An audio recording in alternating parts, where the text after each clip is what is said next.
You ask Tiger to calculate. This deals with linear inequalities with one unknown. The final result is x equal or smaller than 10. Let's solve it step by step. Group all constants on the right side of the inequality. Add 60 to both sides.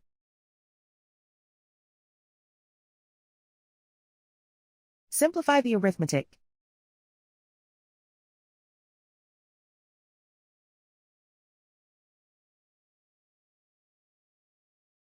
Isolate the x. Divide both sides by -2.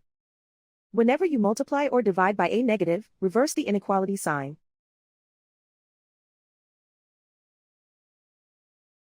Cancel out the negatives.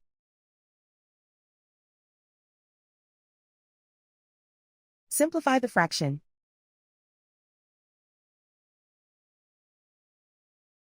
Cancel out the negatives.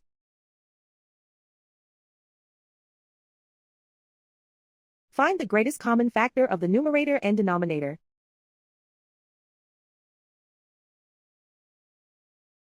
Factor out and cancel the greatest common factor.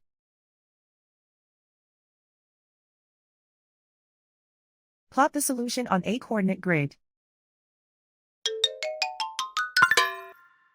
And so the final result is x equal or smaller than 10.